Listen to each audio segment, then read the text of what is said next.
Very important. And Tom Fitton, the president of Judicial Watch, joins us now. He has called for the dismissal of this case, a pardon, whatever it took, to get Flynn free of this frame-up.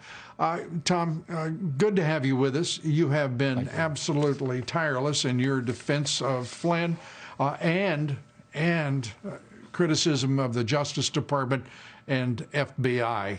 How do you feel tonight about General Flynn with this, ostensibly at least, at this point, off his back? Well, God bless America and God bless General Flynn. This is a vindication for General Flynn. It's a vindication for folks like you, Lou, and Judicial Watch, who've been highlighting the incipient corruption behind the targeting of Flynn and President Trump through Mueller and everything else. This is a startling document that was filed today. It reads like an indictment of James Comey, and we have to remember this goes back to Barack Obama. Sally Yates admits that Obama discussed Flynn specifically, and the implication was going after him on the Logan Act, which was the fake crime they used to try to impeach him or corner him on perjury. The Justice Department disavowed all of that today. And it shows you, frankly, though, the Justice Department and the FBI had this information for years, yet they continued to pursue and harass General Flynn. And there's something deeply rotten in the infrastructure of the FBI and Justice Department, and it's exposed today. And as you're highlighting, and Senator Lindsey Graham finally highlights, because we call on Mueller to be fired from the get-go because we knew it was corrupt what he was doing. Right. The whole Mueller investigation's corrupted. When Barr came in, he should have audited Mueller immediately. What else? You can presume everyone that Mueller touched was corruptly pursued. Everyone should be pardoned. Witnesses, targets, everyone. Mm-hmm.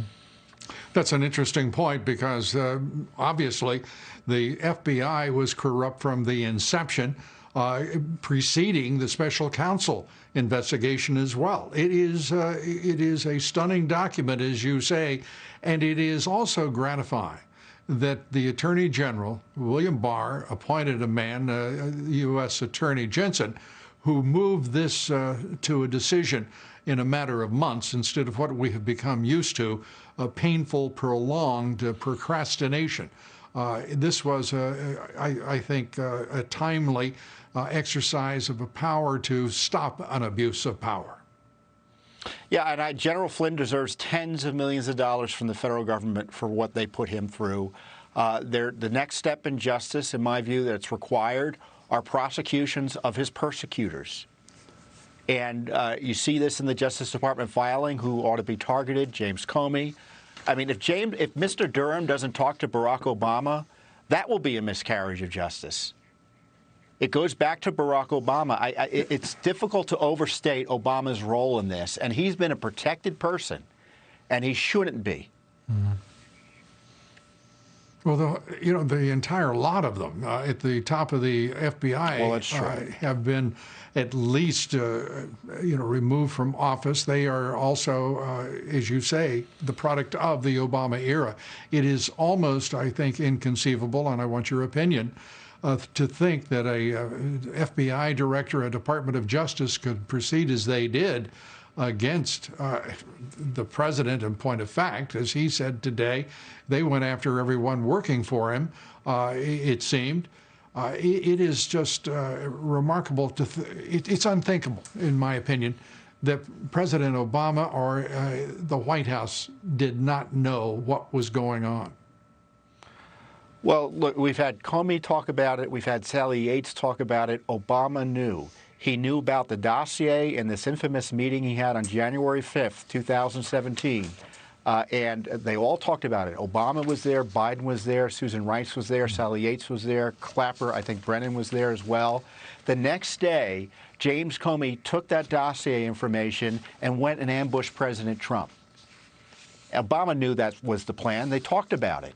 And then, of course, the document today discloses that Comey, behind the scenes, was pressing the Obama view that this was a Logan Act violation and he was trying to keep it alive, and he was purposely avoiding full disclosure to the President of the United States, the White House, President Trump, about this issue.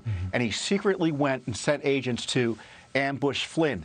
That's not me saying it. That's the Justice Department saying it, relying on the testimony of Obama's appointee, Sally Yates. Sally Yates says she was dumbfounded. She said she called Comey up and said, "You've got to let them know." And Comey said, "No, I've already sent the agents to question Flynn." Yates says she hit the roof. Now, Yates was obviously involved, too, because she was pushing the Logan Act fraud on the White House as well to get Flynn fired. No clean hands here, Lou. No clean hands. Yeah. And demonstrated today is in the dismissal, the motion for dismissal, which I presume, I'd like to get your opinion very quickly. Will you be, do you expect Judge Sullivan to approve this motion?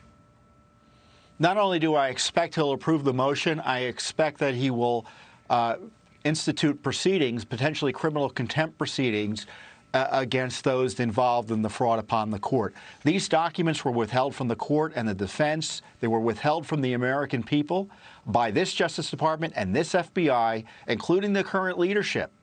What did Wray know, and what did he know? I like to know that. And if I were the judge, I'd be calling in everyone. Put them under oath. Well, we'll find out what kind of judge Emmett Sullivan really is. He has not been a particularly active judge to this point, with plain evidence staring him in the face throughout. Tom Fitton, thanks for being with us. We appreciate it, and we thank all that you do, as always, at Judicial Watch, and in particular this case tonight, the dismissal of the Justice Department case against General Flynn.